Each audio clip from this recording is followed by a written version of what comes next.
Hello বন্ধুরা, কেমন আছো তোমরা সবাই? আশা করছি তোমরা সবাই অনেক ভালো আছো। কুটন দিদি ব্লগিং চ্যানেলে তোমাদের সকলকে জানাই স্বাগত। আচ্ছা বলো তো, এই কেকগুলো কী দিয়ে তৈরি করা? যদি আমি তোমাদেরকে বলি যে এই কেকগুলো আমি জ্যাম দিয়ে তৈরি করেছি, তোমরা বিশ্বাস করবে? বলো, করবে না তাই না? তো চলো আজকে জ্যাম দিয়ে কীভাবে আমি এই প্যানকেকগুলো তৈরি করেছি সেই প্যানকেক রেসিপিটাই তোমাদের সাথে আমি শেয়ার করব। তো চলো তৈরি করে নিই। এখানে দেখো আমি নিয়ে নিয়েছি অরেঞ্জ জেলি। অরেঞ্জ জেলি বলতে এই জেলিটা যখন আমি তৈরি করেছিলাম তখন আমি এর মধ্যে চিনির পরিমাণটা একটু কম দিয়েছিলাম আর দিয়েছিলাম কর্নফ্লাওয়ার, যে কারণে এই জেলিটা কিন্তু কিছুতেই বসছিল না। আমি অনেক চেষ্টা করেছিলাম, জেলিটা থকথকে হয়ে গেছিলো কিন্তু কিছুতেই বসেনি। তো ভাবলাম এটা ফেলে দেওয়ার থেকে যদি এই জেলিটা দিয়ে আজকে প্যানকেক তৈরি করে নিই তাহলে কীরকম হয়। তো এখানে আমি প্রথমেই নিয়ে নিয়েছি প্রায় 2 কাপের মতো ময়দা, আর এই ময়দার সাথে আমি এই জেলিটাকে খুব ভালোভাবে মিশিয়ে নেবো।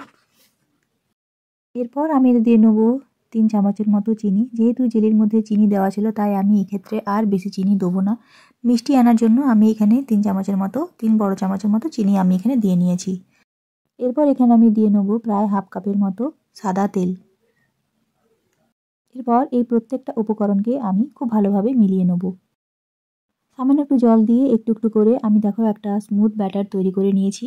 এরপর এতে আমি দিয়ে নিয়েছি 1 চামচের মতো ইনো এবং দিয়ে নিয়েছি 1 চামচের মতো খাবার সোডা। এখন আমি এতে দিয়ে নেব 2 চামচের মতো ভ্যানিলা এসেন্স। এখন দেখো আমি এতে নিয়ে নিয়েছি বাদামের গুঁড়ো। বাদামটাকে খুব ভালো করে ভেজে তারপর ছোটো ছোটো করে গুঁড়ো করে নিয়েছি। বাদাম গুঁড়োটা এর মধ্যে আমি মিশিয়ে নেবো যাতে কেকের একটা ভালো স্বাদ আসে আর খেতেও যেন একটু টেস্টি হয়। এরপর এই প্রত্যেকটা উপকরণকে খুব ভালোভাবে মিশিয়ে নেবো। এখন কিছুক্ষণ ঢাকা দিয়ে আমি রেখে নেবো। এখন দেখো আমি একটা তাওয়া চাপিয়ে নিয়েছি আর এই তাওয়ার মধ্যে কিছুটা পরিমাণ সাদা তেল দেওয়ার পর আমি 1 হাতার মতো ব্যাটার দিয়ে নেবো। ভালোভাবে পিঠেটা হওয়ার জন্য আমি আরেকটু তেল চারদিকে ছড়িয়ে দেবো। 1 মিনিট পর যখন কেকটা একটু ভাজা ভাজা হয়ে যাবে তখন এটাকে খুব ভালোভাবে ধরে একটু আলতো করে এটাকে আমি উল্টে নেবো। এরপর খুব ভালোভাবে আরেকটু ভেজে নেবো, আর একটুখানি সাদা তেল দিয়ে খুব ভালোভাবে ভেজে নেবো। তো দেখতেই পাচ্ছ প্যানকেকটা কিন্তু অনেকটা তৈরি হয়ে গেছে, আর ওই সাইডটা ভাজা হয়ে গেলে খুব ভালোভাবে ভাজা হয়ে যাবে, মানে প্যানকেকটা রেডি হয়ে যাবে। তো এই দেখো একটা প্যানকেক খুব সুন্দরভাবে ভাজা হয়ে গেছে, বাকিগুলোকে এভাবে ভেজে নেবো। তো আমি প্রত্যেকটা প্যানকেককেই এইভাবে ভেজে নিয়েছি আর খেতে হয়েছিল কিন্তু সত্যি বলতে অসাধারণ হয়েছিল।